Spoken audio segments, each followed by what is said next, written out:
Hi, I'm Whitney Espich, the CEO of the MIT Alumni Association, and I hope you enjoy this digital production created for alumni and friends like you. Good morning, everyone. Welcome. I'm Ranu Bopanna, class of 1987, president of the MIT South Asian Alumni Association. Welcome to the MIT South Asian Alumni Association conversation on the technological Desi, the long history of South Asian students at MIT. Let's just give people a couple of minutes to join and we'll get started shortly. While we're waiting, let me just mention that MITSA aims to connect South Asian alumni with MIT and each other and to offer an outlet for shared development and conversation. We are an opt-in community, so if you know an alum who's not on our mailing list or would like to be, please encourage them to add us to their communities in the Infinite Connection to get our emails. And also please look for us on social media on Facebook, Instagram, LinkedIn to connect. All right, well, let's get started. No one could be more excited than I am that the MIT South Asian Alumni Association and MISTI MIT India are undertaking an archival and oral history project on MIT in South Asia. Ever since I read Ross Bassett's book and learned that the first student from South Asia attended MIT way back in 1882, almost after MIT's founding, I have felt that this story needs to be more widely told. And we are so honored to have Ross Bassett here with us today. Ross is a historian who spent 15 years researching how a people left behind by the Industrial Revolution came to be among the world's leaders in engineering and technology, and what a central role MIT played in that history. Ross is a professor at the University of North Carolina State University, and he's also the director of the Benjamin Franklin Scholars Program, a dual degree program in engineering and the humanities. He's himself an engineer, graduate from UPenn, who worked at IBM before going on to get a PhD in history from Princeton. Later, we're also going to hear from MIT Associate Professor of History, Sana Aiyar, who researches modern South Asia and South Asian diasporas and is the author of Indians in Kenya, The Politics of Diaspora. She is currently leading the project that you'll be hearing about today and supervising 10 student interns, some of which you'll also get to meet today. Our project tells the remarkable story of South Asia at MIT and MIT in South Asia to honor the determination and grit of multiple generations of South Asians at MIT. So without further ado, let me introduce Ross. Ross Bassett, the floor is yours. Thanks very much, Ranu, and thanks for your own grit in sort of seeing this to its realization. It must be very exciting, again, for you to see this finally coming to fruition. And thank you, Sana, and the students for their work on this. So this is a picture of Nehru, Prime Minister Nehru, visiting MIT in October of 1949, and a group of students with him. So giving this talk right now makes me a bit nostalgic. Again, as Ranu mentioned, I worked researching this project for many years, and a couple of things that makes me nostalgic for. In March of 2016, I gave some talks in Mumbai and on this book. And so here are Adi Godrej and Nadir Godrej. They sponsored one of my talks in Mumbai. And then also here is F.C. Kohli, who's usually considered the father of the Indian IT industry, an MIT graduate who gave me the honor of coming to my talk.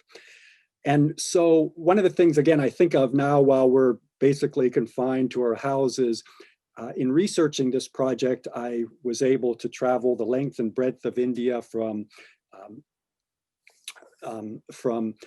Ahmedabad and Bhavnagar to Calcutta and Jamshedpur, from Chennai to Delhi and to Pilani. And one of the things I want to do, sometimes people, when I told them about this project, told me, you're working on a project of MIT students from India, and they would tell me that sometimes people would say it was fairly narrow. And I want to give you a little tour of Mumbai from an MIT perspective. So I've been to Mumbai many times in the course of my research, and maybe my view of Mumbai is a little different than most. But let me give you an MIT focused tour of Mumbai. So the first place I want to talk about, and I don't think it has that same location anymore, but there were during World War II, a lot of American soldiers were stationed in Bombay, and the United States opened a library in Bombay. And one of the things that many MIT graduates told me was that one of the first times they found out about MIT was when they went to this library and saw MIT catalog. So at a time when you could say the information bandwidth was fairly limited, this was one way that people found out about MIT. So another thing I think of is that shortly after independence, Bombay had a large project to increase the water supply. And so this involved building an aqueduct. And the leader of this project, one of the leaders of this project, was Anant Panja, who was the first doctorate from Indian to receive a doctorate from MIT. And he was a civil engineer and played a very important role in a number of engineering projects in the early years of Indian independence. So let's go a little bit north to Powai to see IIT Bombay. We know, of course, that the Indian IITs were in some ways modeled after MIT, but even more, it's kind of interesting that IIT Bombay has something that they call the infinite corridor. And so it's just interesting to see how that connection sort of lives on besides many IIT Bombay students who went to MIT after that.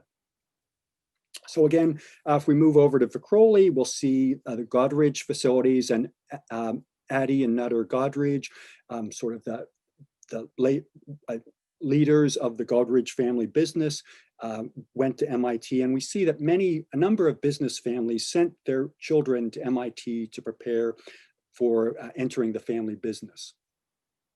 So we'll go over to Villa Parle, and we'll see Ramesh Chauhan and his company Parle and Thumbs Up.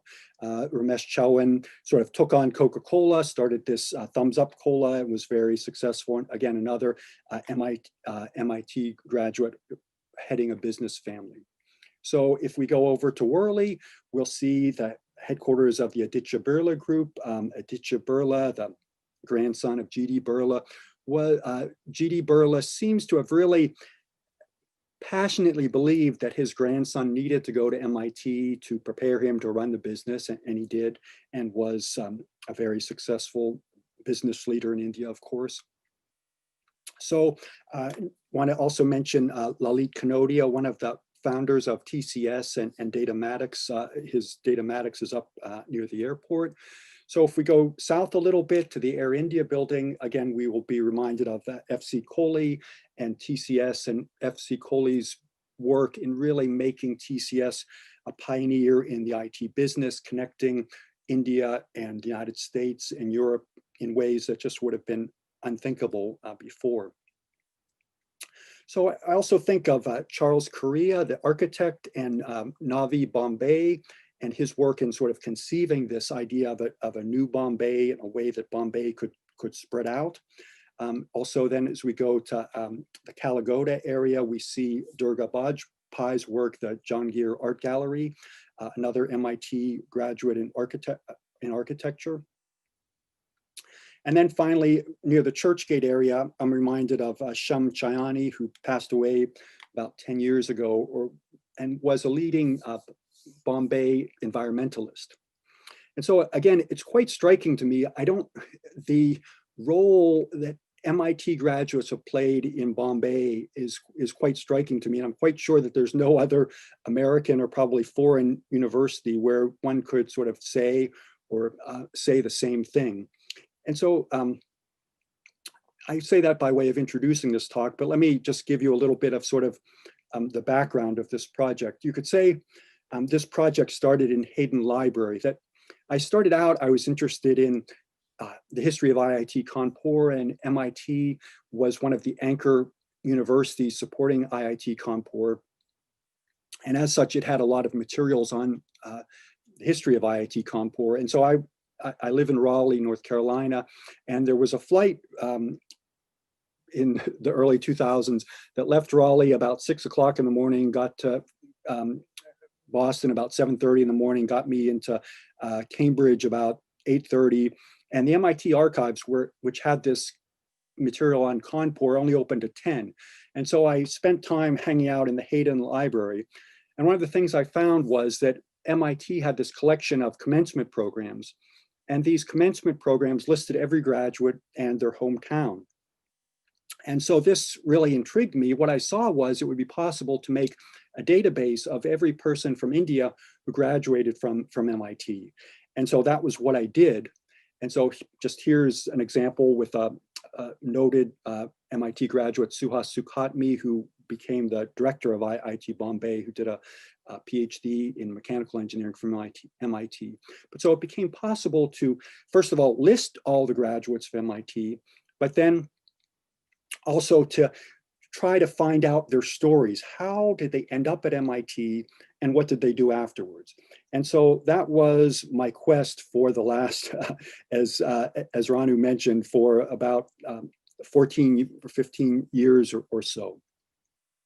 So I want to just, and so one of the attractions of this was it was a definite population of people that I could study. And I thought of this as sort of a historical experiment. You know, what can we learn about Indian history by looking at these people? What does that tell us? And so that's what I set out to do. And so a couple of things that I think it told me is that, first of all, it shows connections between a number of Indian nationalist leaders and business leaders between MIT, which we weren't necessarily aware of before: Bal Tilak, Mahatma Gandhi, G.D. Birla, and also shows how Indians really looked to MIT for 130 years to find resources to transform the country, to transform their businesses, to transform themselves. And again, one of my claims is that the modern high-tech Indian was to a significant extent created by Indians who looked to MIT. I want to describe in particular two moments of my research that kind of highlight some of these claims. So one of the things that I found was that the first Indian to attend MIT was Keshav Bhatt in 1882. He attended MIT only for 1 year, and no other Indian attended MIT for 20 years. So one of my questions was, is this signal or is this noise? Is this just some random event that happened that really doesn't have any larger meaning, noise, or does it really tell us something? Does it tell us something about India? And so I guess one of the things notable about Pune at this time was that this was really a center of the burgeoning, the Indian nationalist movement, and we have nationalist leaders like Bal Tilak there. And so one aspect of this is Bal Tilak was a journalist. He published two newspapers, the Maratha in English and the Kesari in Marathi. And so I got the Maratha in English and spent months and months poring through microfilmed versions of the Maratha, seeing, you know, what could I find? Was there any information that would sort of connect Keshav Bhatt and MIT? And so what I did find was actually that there was a lot in the Maratha related to MIT. This article, Model Institute of Technology, is really all about MIT. So what I found as I read the Maratha was that I saw that Bal Tilak was very interested in technological development and was looking to the West, looking to the United States to see how he could lead a movement to develop India technologically. That one of the problems you could say that he saw with India was India's technologically lagging position. So and one of the most intriguing things I found was in the Kesari. So I don't read Marathi. The Kesari it was in Marathi. And the copies of these are very hard to find. I ended up going to Cambridge in the United Kingdom and spent a week with a woman from Maharashtra reading through caseries on the microfilm reader there. But so one of the, again, intriguing things, again, in 1844, the casery said, we would like to introduce our readers to the renowned industrial school in Massachusetts, which is famous worldwide and has been successfully running for more than 2 decades. And so the casery and the Maratha Bal Tilak's movement were really arguing that to develop India, they needed something like MIT. One of the kind of amusing things about this is that in the Maratha and the casery, Bal Tilak and his editors were able to access a lot of material, and they saw what was happening in the world. One of the things they saw was that England was kind of seen as falling behind in the race for industrialization, falling behind Germany and falling behind the United States. And so one of the intriguing and amusing things I found was that there was an article in the Maratha describing a report on British technical education and some suggestions for British technical education. And so Bal Tilak abstracted that in his newspaper. And he said this report gave some recommendations, which are on the whole highly useful at the present stage of technical education in England. But then he went on to say, though we believe they cannot fairly compare with the masterly regulations of the great Massachusetts Institute of Technology, US America, of which we have already given a full description in these columns. So that the information that Bal Tilak had gave him some way to critique England and to say to his readers, you know, England isn't really all that they are not actually the leaders, and there's ways that we can develop technologically. So what I'd like to do now is just hand it over to one of the students who's working on this cat to just say a little bit about her work on Keshav Bhatt. Hi, yes, thank you so much, Ross.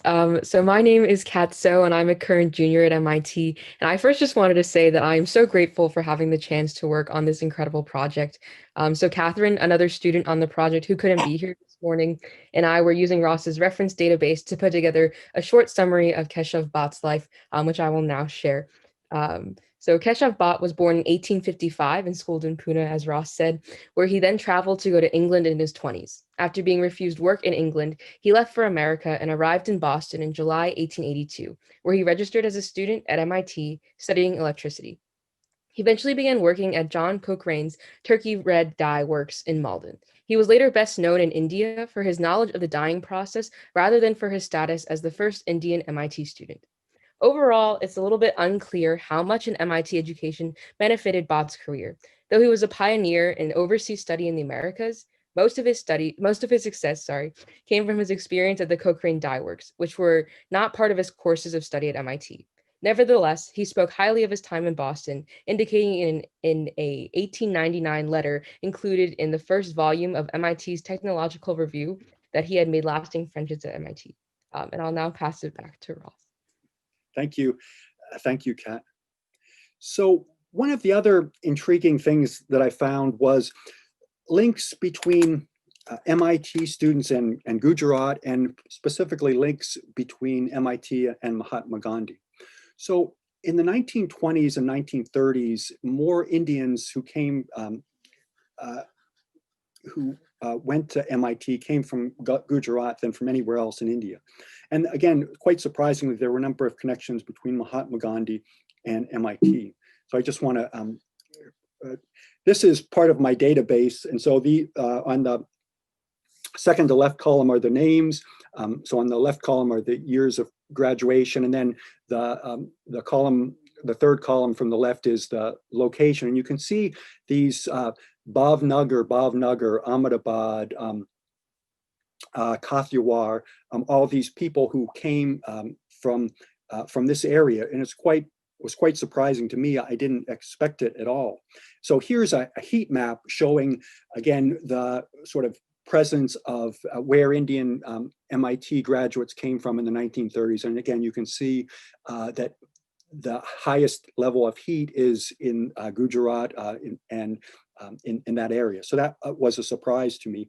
One of the things that really turned my project around was a meeting I had with Manubhai Parekh on Malabar Hill in Mumbai in 2008. So Anand Pandya told me that I should go see, who was an MIT graduate, told me that I should see Manubhai Parekh. And so I did.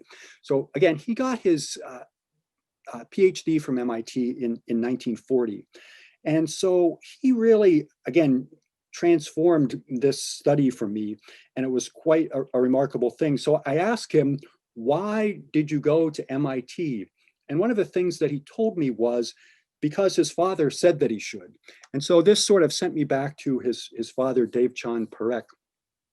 One of the remarkable things is that Dev Chand Parekh was a lifelong associate of Mahatma Gandhi, and they sort of had some similarities. They were both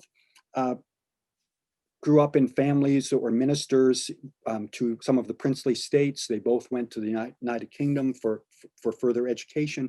But Dev Chand Parekh sort of went in a different direction than Mahatma Gandhi. That he went to Cambridge in the United Kingdom, and he had an interaction with the economist Alfred Marshall. And Manubhai Parekh told me that the economist Alfred Marshall said to him, he said, why are you Indians coming to England to be lawyers? What you should really be doing is going to MIT and becoming engineers. And so I found, and so Manubhai Parekh told me that his father went to MIT. I found documentary evidence that he went to the United States. Here is a report of one of those visits. And again, Dev Chand Parekh was very close to Mahatma Gandhi. Dev Chand Parekh here is the figure on the far left of the second row. And this was a meeting to welcome Mahatma Gandhi after his return from South Africa. Mahatma Gandhi is the third person in the third person from the left on the second row sitting, and his wife Kasturba is next to him. And one of the intriguing things is that there were a number of people from Bhavnagar in Gujarat who went to MIT. This is a meeting in the 1930s. The Diwan of Bhavnagar, Prabhashankar Putney, sitting down here in the turban, funded a number of students from Bhavnagar to attend MIT. And this is a meeting of them at MIT. That one of the things that it was said was that Prabhashankar Putney treated them all to a dinner at the Ritz-Carlton, which must have been a great treat at the time. One of the most intriguing people that I found in my research was a man by the name of Trikamlal Shah. He was the son-in-law of Dev Chand Parekh. And Mahatma Gandhi was actually present at his wedding. Trikamlal Shah was a fairly, I think you can say a fairly committed Gandhian. But he went at the encouragement of Dev Chand Parekh to MIT. He studied, got a bachelor's degree in electrical engineering and received a master's degree in electrical engineering. And when he returned to India, one of the intriguing things is he had a letter of recommendation from Vannevar Bush. And so Trikamlal Shah was someone who had connections to Mahatma Gandhi and Vannevar Bush. And so Vannevar Bush really is one of the most important figures in technology in the 20th century, that he was one of the leaders in the development of computing. He had a vision for what later became the internet, was a leader in development of military technology during World War II. And so in some sense, I think Trikamlal Shah is probably one of the only people in the world who had these connections to both Mahatma Gandhi and Vannevar Bush. In the course of my research, I got access to a number of letters that Trikamlal Shah had written to his father-in-law, Dev Chand Parekh. And Dev Chand Parekh was always worried about his weight, that he had a belief at this time that it was very risky health-wise for Indians to come to the United States because of the weather, because there was not adequate food for vegetarians. And so he was always asking about his weight. And so he would want every week a monthly report.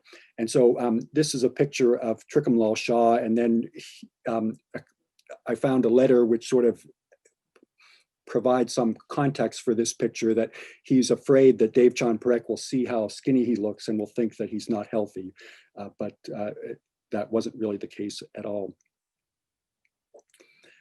Just as, again, one of the letters that I was able to get from the family of Trikam Lal Shah, again, that made it really possible to tell this story in a rich way. The other person I want to mention is Bal Kalelkar, and he was the son of Kaka Kalelkar, who was one of Gandhi's close associates as well. And Bal Kalelkar was raised in the Satyagraha ashram in Ahmedabad. He marched with Gandhi in the Salt March. And in 1940, he went to MIT to study mechanical engineering. Again, quite a remarkable thing. Here's a picture of Gandhi, and Bal Kalelkar is behind Gandhi and on his left, right on his left there. But so again, quite a remarkable thing to see this move from going to being a key figure in the Satyagraha ashram to being a mechanical engineering student at MIT. One of the things I was able to get in touch with the Birla family, Basant Kumar Birla, and they gave me access to some materials they had.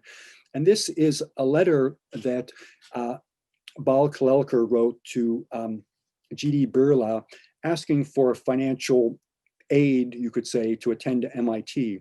And what's kind of striking and what's special about this letter, you might say, is the editing was done by Mahatma Gandhi.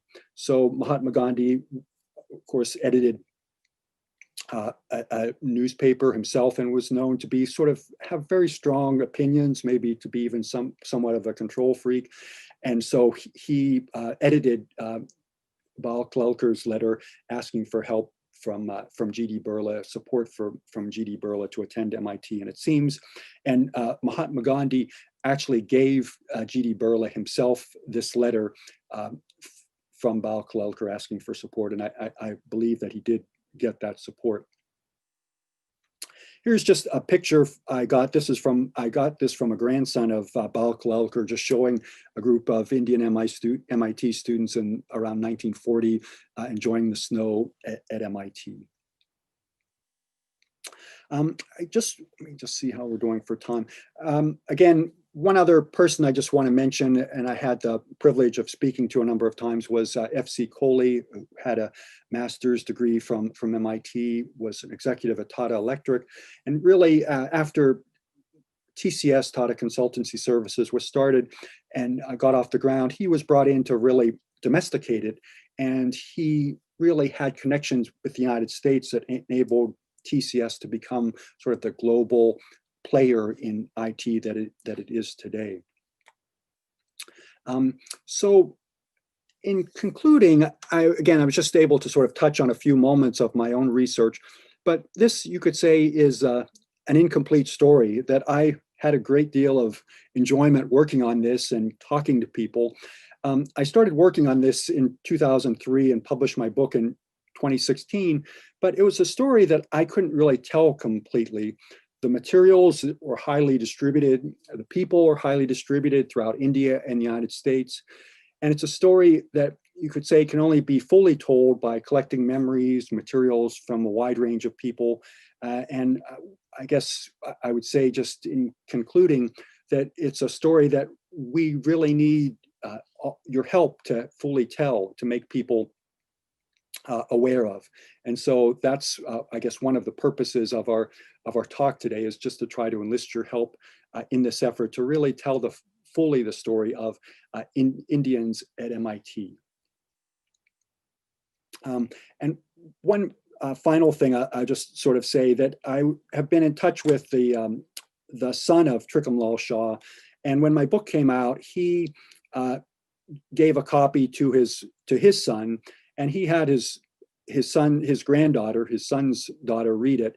And he sent me this note saying he had a daughter. This daughter was in 7th grade, and she read the chapters, and now she wants to know more about my father and Gandhi and in the independence movement. And the purpose of the book was to rouse curiosity. And this book has done that for this young girl. And so he was very happy. And that was one of the highest recommendations that I could have for what I've done. So again, I want to thank you and turn it over Should I turn it back to you, Ranu, or Sana, who? Thank you so much, Ross. Let's turn it over now to Professor Aiyar. Sana, the floor is yours. Thank you so much, Ross. And hi, everyone. Thanks for joining us today to hear a little bit more about the future in some ways of Ross's book. And the future really was, sort of started out with Ranu reaching out to me a couple of years ago to say that, Sangam's 60th anniversary, for setting a Sangam up is sort of coming up. And there's this incredible book by Ross on the technological Indian, and we have to recover these stories, put them into the public realm, collect more. And I was intrigued, and before I knew it, Ranu, who, if all of you, for those of you who know her, is very persuasive, and before you even know it, you're saying yes and nodding your head, plunging headfirst into it. So the idea had been that we wanted to sort of find a way of telling, tracing and telling the personal, professional, and intellectual journeys of a whole range of affiliates, of South Asians who had been affiliated with MIT in a variety of capacities, and to try and bring together the sort of intimate stories of life on campus, social lives, with the more public stories of, careers, of professions, and things like that.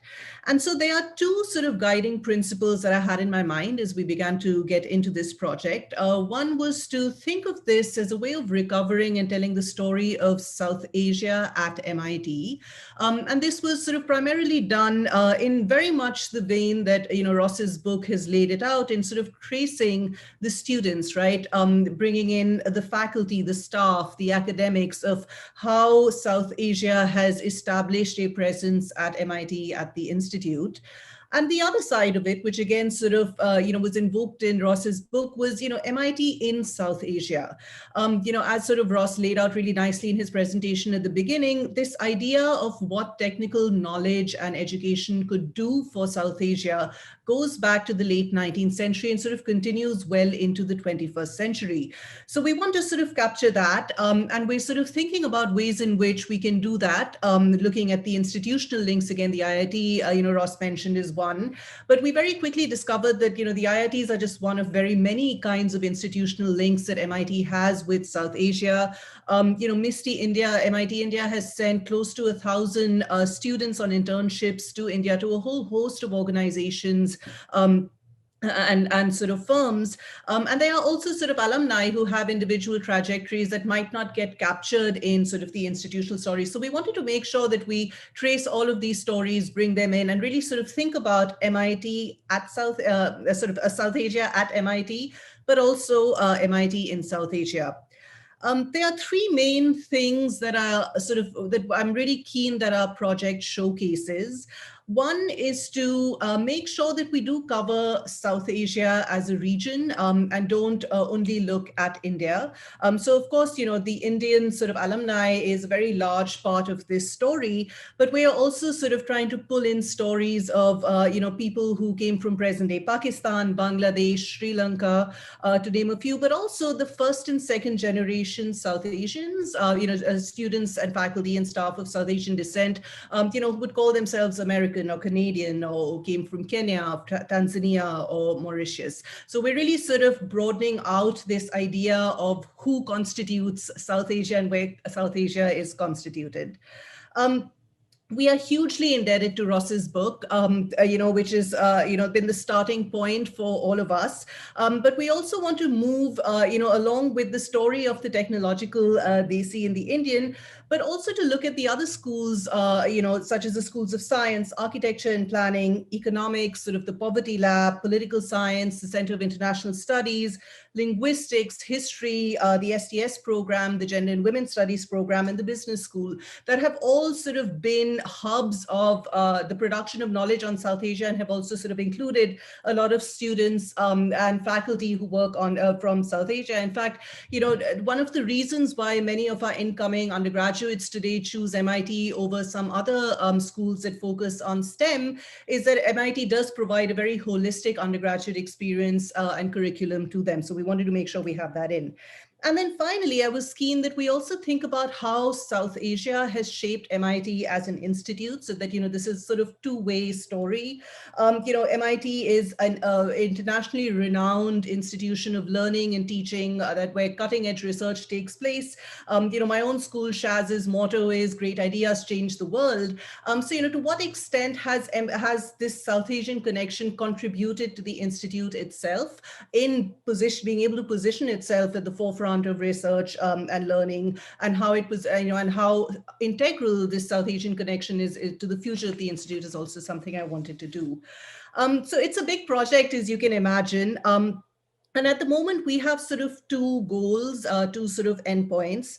The first is to build an online archive that will allow us to tell this story and put, Ross's work, the great work that Ross has done and his insights, and also the work the students are doing, into the public realm. So we have a student who's building a website. And the second is, the plan is to showcase, this project in an exhibition, hopefully in person, but also a website online in 2022, to really showcase the highlights of our findings and the projects. It's a big undertaking. And, when Ranu reached out to me to talk about this, to ask me to get involved, I thought, well, I can do a little bit, but what better way to get, students involved at MIT than to actually get them to sort of be part of this right from the beginning, because after all, our current students will be tracing their genealogies, right, whether they are personal or professional or intellectual, to this history of South Asia and MIT. So with the help of funding from MISTI India and the South Asian Association, Alumni Association, we've been able to recruit 10 student interns who have been working since December. You'll be hearing about them in just a second, but I just wanted to say that the work that they've been doing, this is such a huge project that there were ways in which we had to really manage and slice off little bits. It's an ongoing project. And for now, we are focusing on the early years from about 1882 till the 1940s, and perhaps sort of a little bit into the 1950s. But I wanted to now call the students in to just very briefly share with you their findings so far. They've been working with us for about a month now. You already heard from Kat, but I was going to ask Nyosha to join us next to introduce herself and tell us a little bit about what she's been working on. Hi, everyone. So my name is Nyosha Narayanan. I'm a junior in course 3 at MIT. I have been working along with Rujul, who, if you want to turn your camera on as well. We have been working on looking through the archives of the Tech, MIT's newspaper, and Technique, the magazine, to try to find instances of mentions of India and the first MIT students. So the way we did this is all of these archives are available publicly online, and we searched through these using various keywords, and we searched through every year since 1880 up till 1960. So the first section that we have is okay, here we go.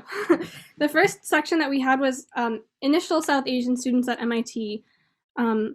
And so the first student, as Professor Bassett and as Kat mentioned, was Keshav Bhatt. And this was the first instance we could find in the Tech about Mr. Bhatt. And it was an instance of when he read out loud an interesting paper on college life in India. Next slide, please. Another instance that we found was this unfortunate incident of Madhav Kirloskar, who was a cousin of Shantanu Kirloskar, who passed away from tuberculosis, unfortunately, in 1925. Next slide, please.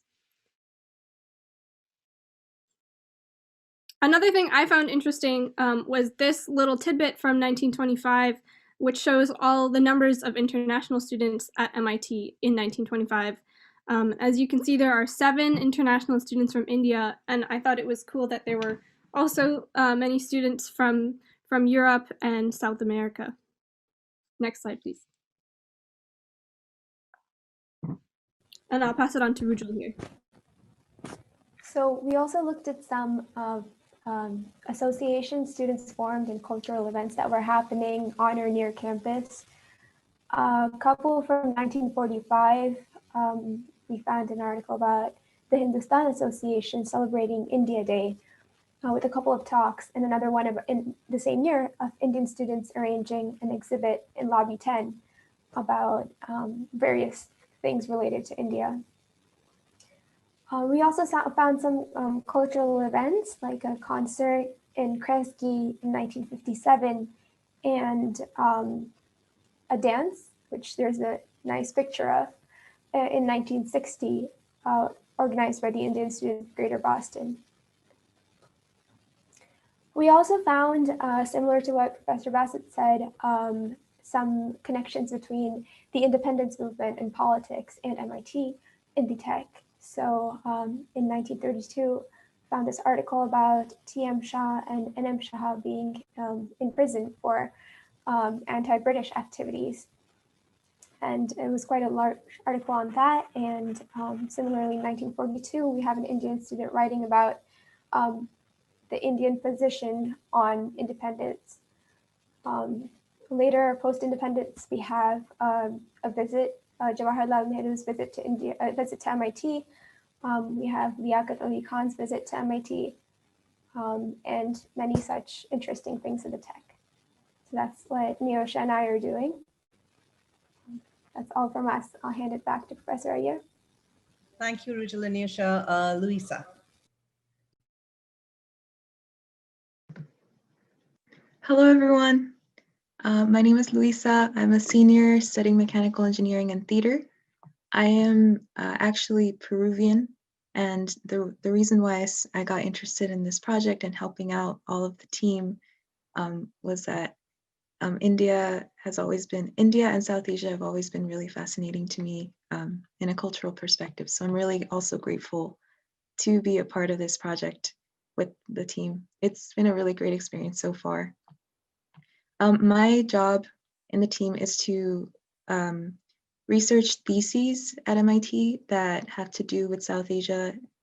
One of the key stories that I found so far, using like keywords like Neosha and Rujal said, one of the first theses with the word India in it was actually in the 1920s and was written by Leonard Best. I can share my screen really quickly, actually.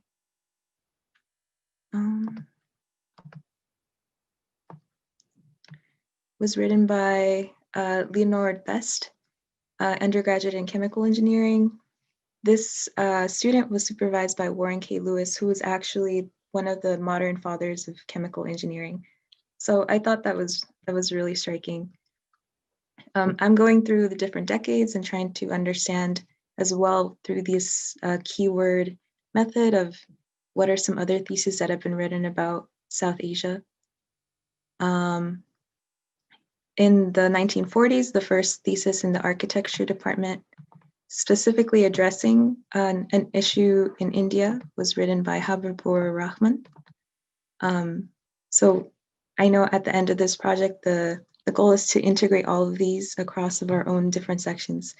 And I'm really excited to do that. I'm also researching departments and faculty at MIT.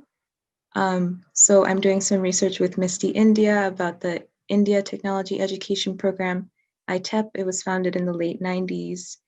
In the music department, George Ruckert was a key professor in establishing the MIT Heritage of the Arts of South Asia, which up to this day has performances in Kresge. And like Neosha and Rujal said, this has been something that has been happening for a long time. And I'm currently looking into further exploring into the literature department, theater, and other humanities departments, as well as the Center for International Studies. Yeah, this has been very exciting, and it's really interesting to understand the cultural pathway like across the decades in this way. So thank you. Thanks so much, Louisa. And our last student speaker, Naksha. Hi, everyone. Thank you so much for joining. My name is Naksha, and I'm a junior at MIT, majoring in chemical engineering, and I'm minoring in business management. So the reason I got interested in this project is because I was part of the South Asian Association of Students and just have always been curious to learn about the history of South Asia at MIT and South Asian students as well. So with Louisa, I'm working on the departments and organizations part of this project. So we've been looking at various departments that departments at MIT that I think Professor Aiyar had mentioned. So Center for International Studies and also academic departments such as political science, women and gender studies, music, theater, and etc. So we're just trying to basically find the origin stories of these departments, who was involved, especially any key South Asian figures or individuals, and also gathering data on how many people have been involved and how many years they have, it has been since they have been established. And then we're also looking at some organizations, and these are mainly like student organizations at MIT. So some of these organizations are South Asian Students at MIT, SAS, Sangam, which is the Graduate Students Association, PAX MIT, which is the Pakistani Students Associations, the Nepali Student Association, and many more. So we'll be basically contacting them, gathering information on their histories, and also talking to the students of these organizations to just understand how they were established and the type of work that they are doing right now. And finally, another thing that I've been working on with Ranu, and I'll actually share my screen really quickly to show everyone, is a survey for alumni. So this is a survey that we created to get more information from the alumni, because the website and exhibition that we're talking about will only be richer with your participation, and we want to know what your lives at MIT were like. So this starts out with some basic information about when you graduated or what your affiliation at MIT is. And then we ask more questions on arrivals and departure, your social lives at MIT, so any groups or organizations that you were part of, or any dorm or housing that you stayed in, celebrations and holidays at MIT, South Asia at MIT. So if anything that had a South Asian theme occurred on campus during your time here, or even instances of MIT in South Asia. So a lot of you may be familiar with the MISTI or MIT India program. And finally, your career path and mentors. So what did you pursue after MIT, and how did MIT shape your life after graduation? And for all of these questions, you have the opportunity to share any images or materials to that may tell us more about your time here. So yeah, and I believe Professor Aiyar will definitely talk a little bit more about the survey. But yeah, thank you so much. Thanks so much, Naksha. So, I hope you've all got a little bit of a feeler and a taster for the really wonderful work that these students have been doing over their break and through IAP. We have a new cohort joining. We have some other students who are working, on the tech side, building up the website. It's been a really exciting project. Naksha mentioned the survey that she and Ranu have been working on, which I think is going to be circulated this week, quite soon to the alumni. And I really encourage you to fill up all of it, a little bit of it, some of it, because it's your stories that will make this, which I think are worth archiving for posterity, for future generations of your family, your grandchildren and kids, but also I think for the public, it's really, having a website that can be as can reflect the diversity of South Asia at MIT will only be possible with your in. So it's an opt-in survey that I'd suggest. Now, the other, the big task that the students have that they haven't mentioned, because I thought that I would close with this, was that we, as much as the archival work and archival research is one part of this project, another one is to actually have the students go out and conduct oral histories amongst the alumni. And again, Ross has been our starting point, our guru in all of this. His wonderful database of all the alumni was one that he provided us with. And so I asked the students to go ahead and select up to 6 alumni that they wanted to interview, which they have. And it really, I was just astounded by the diversity of the candidates, of the alumni that they've sort of chosen. We have at the moment sort of 40, alumni who are going to be interviewed, in the next couple of weeks, with more in the future. And, again, as I said, I was really keen. This is really the story that these students are going to end up being in. It's their genealogy. So I was keen that they conduct the interviews themselves, identify the alumni to interview, reach out to them, and then actually conduct the interviews. So we're really excited about that. And again, the interviews will be hosted on this online archive that we are creating, and then some will be showcased at the exhibition. So first, my ask to all of you attending is please do fill out the survey so we can, pull some of that information for our website. If you'd like to be interviewed in some of these targeted student-led interviews, please reach out to us, reach out to Ranu and then let us know, and we can sort of send students your way. Some of you might already be hearing from them in the next couple of weeks. And then finally, and this is really an idea that Ranu had, it would be sort of nice to also have some of you interview one another, sort of reminisce, over Zoom or other medium about your time at MIT, about how MIT has shaped your lives and what you remember about MIT. So, Ranu had asked me to give a few tips right at the end about how one could do that. And it's really quite easy. My recommendation would be that you could do it one-on-one or in a group, but perhaps not more than 3 or 4 people. There should be one person who who's the sort of main lead in terms of conducting the interview, which is just really to sort of help shape the conversation.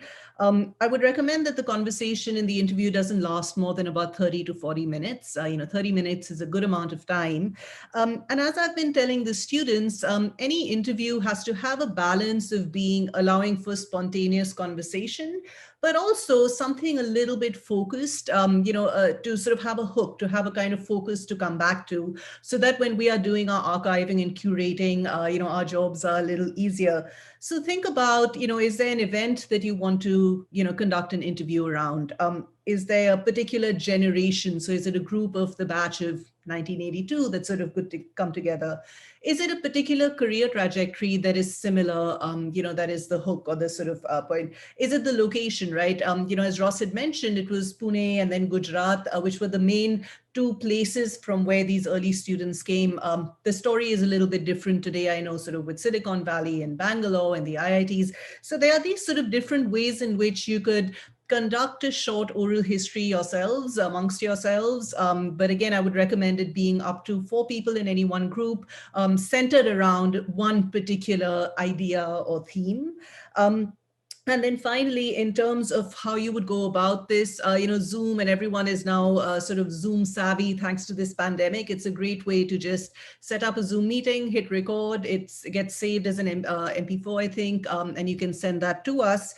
We could also use email as a format of more formal questions and answers, or a kind of conversation, and you could send us that transcript. And you can always just choose to do a audio interview. You can, turn your videos off on Zoom to just have an audio interview. We would be really grateful if you could sort of get involved to whatever extent you can. This is a big project. It's an ongoing one. As I said, we're sort of ending in terms of the archival work in the 1940s just to manage things. But the idea is that we will, if we get funding, which I hope we do, get more students involved, different student cohorts, starting in the spring and going right through the exhibition in 2022 to be able to continue this story and bring the story, down to the present day, which is, I think a really interesting trajectory to map. Thanks very much. And I'm going to hand it over to Ranu now for closing remarks. Thank you, everyone. As you can see, this is quite a broad and interesting project. Some of you had a question about the survey. Naksha and I will be sending that out shortly. It will go out to the email list that we currently have for the MIT South Asian Alumni Association. So, please, if you have friends who would like to be part of this, please ask them to join our community by opting in on the Infinite Connection to the South Asian Alumni Association. Please share it with your friends. Please interview your friends. And we are, really excited about crowdsourcing this and documenting this incredible story. So Ross and Sana, we have some questions. You are both historians, but from what you know, could you say a little bit about the trajectory of the MIT South Asian alumni through the years on campus from your research so far? That's a really big and broad question. I guess so a few things I think of is that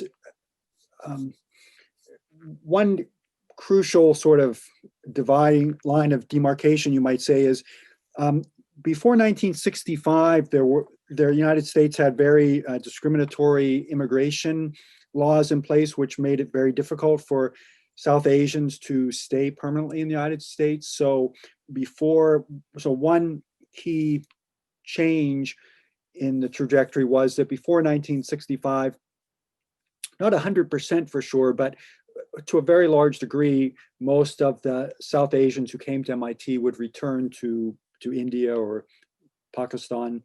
But then after 1965, when this legislation was changed, that changed, and it became much more common for graduates of MIT to stay in the United States and to find jobs. I think it's kind of intriguing that I mentioned at the beginning Suhas Sukhatmi, who was the director of IIT Bombay, but his father was a famous statistician, and he had two brothers who went to MIT, and so Suhas Sukhatmi himself returned to India, and his two brothers stayed in the United States. One is now the dean of Emory Medical School, and one has been a prominent physicist and academic. So maybe in their lives sort of shows some of that transformation. Sana, is there anything that you would like to add? Sure. My remarks are not so much based on my research, but my experience of teaching at MIT, where I've been faculty of the history department since 2013. And I've been really struck by the numbers of students, who, as Ross, you were saying, are sort of first and second generation South Asians here at MIT, who come into my classes that are predominantly sort of classes taught on South Asian history.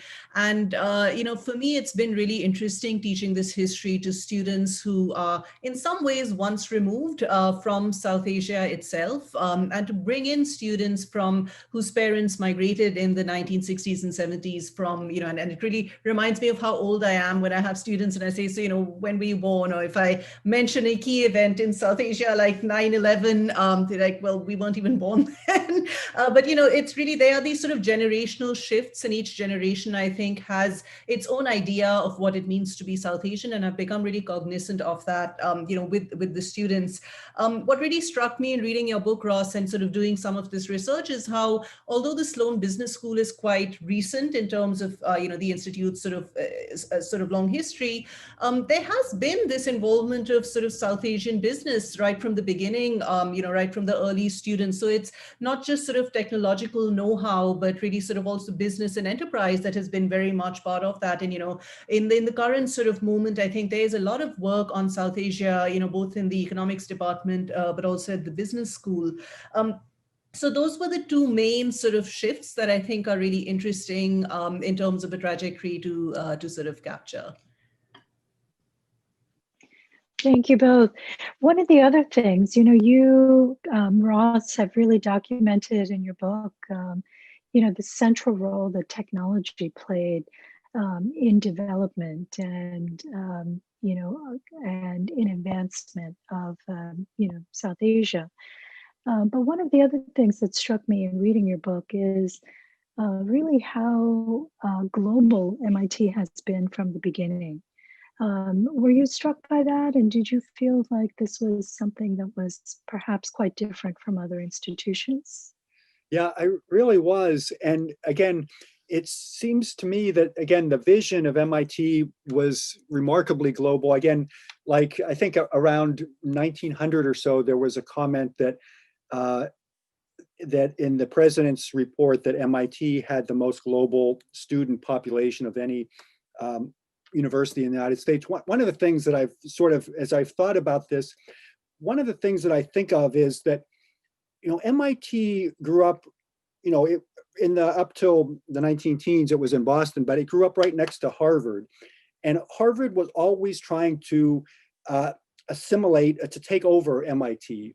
And I think what I guess I would say in sort of an evolutionary fashion, for MIT to survive, the administrators of MIT had to have a very powerful vision of what MIT was. This wasn't just another school, that they really believed it was something that had something special. And that part of that something special was that they had something to teach the whole world. And so they made connections, you know, with China, with India, way before other schools did. I was kind of intrigued that, so I got my PhD from Princeton, and about 10 years ago, there was a big thing that the president of Princeton was making his first visit to India or something like that. And MIT had connections, you know, deep connections, you know, for decades and decades before that. Thank you. And I also just want to acknowledge that we have a number of participants on the call today, some of whom were interviewed by you, some of whom are from families of alums who were interviewed by you. There's a very rich history that you know, is contained right here. A lot of you have many questions about, you know, the trajectory of the South Asian population, and I'm not sure that any of you can answer that for us right now. But it'll be really, you know, I'll be really curious to see after we collect this information how much more we learn about that. So we are unfortunately at the end of our time today, but thank you everyone for participating. Thank you very much to all of our speakers for this wonderful, enlightening conversation, and hello to Sana's son in the background as well. Thank you, and please keep posted look out for the survey that is coming your way, and help us by adding to this archive and adding to, you know, our database. Thank you, everyone, and have a great day. Thanks for joining us. And for more information on how to connect with the MIT Alumni Association, please visit our website.